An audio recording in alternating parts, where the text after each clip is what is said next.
Good morning, fellow Toastmasters. What if I walked in the room this morning and told Jackie that in order for you to continue to be in Toastmasters of the Pikes Peak region, you had to change your hair? Or if I turned to Bruce and said that you can no longer be with us unless you shaved your beard, because for us, we don't find it to be too clean. How would that make you feel?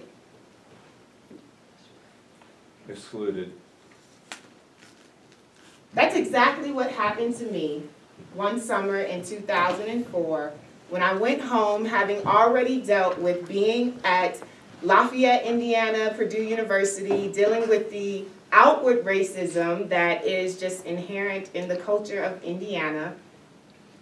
I went home to Chicago for the summer, went to church, and somehow the Bible study lesson turned to me. And I was called in front of the church and told that if I did not cut my locks, I could no longer worship in that space. This is the church that I was born in. This is the church that my parents still continue to attend.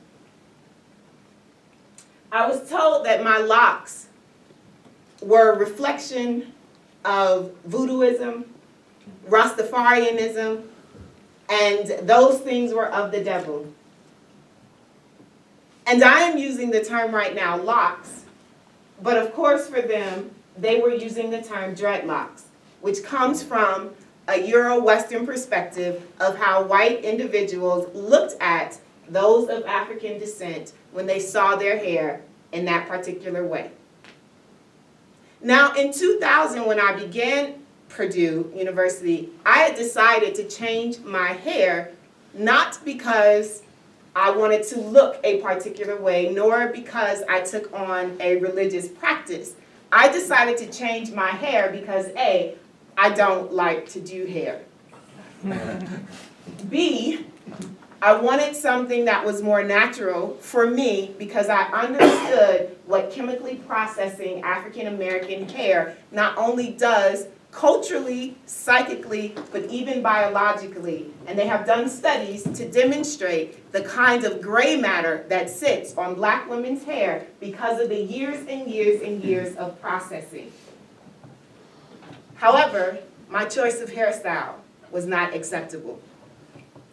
And this level of racism, even though for this community of African American people, was a reflection of the larger society that they were experiencing, and their fear for me, this is not to justify their perspective, but their fear for me was that I would get a PhD and still not be hired, that I would have a PhD, a wonderful career, and not find a man. They didn't know if I was looking for a man at the time, but that was the assumption. And so, on that hot summer day in 2004, utterly broken, in tears, hyperventilating, I made my way to a barbershop on the south side of Chicago, and only by the grace of God uttered the words, "Cut it off." Now, the trauma that I experienced from that experience remains with me today. And who I was at the time was a very loquacious person, but I could not find the words to speak. But it's not just me having to experience being told you're not good enough, that the way you present and show up in the world is unacceptable, that who we are as a culture does not support this image of you.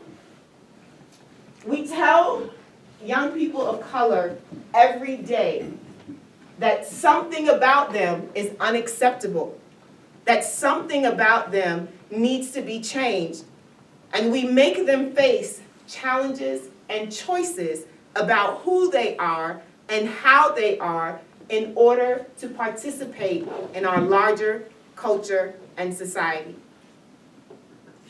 I have a quick exercise. Would you please pronounce this? Scarisi, Scarisi. Scorsese. Okay. Would you please pronounce this?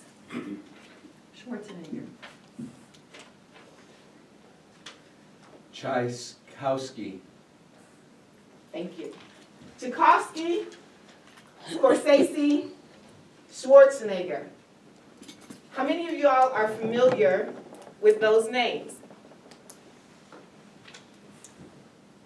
We demand in our society that we become familiar with names like Tchaikovsky, Schwarzenegger, Scorsese.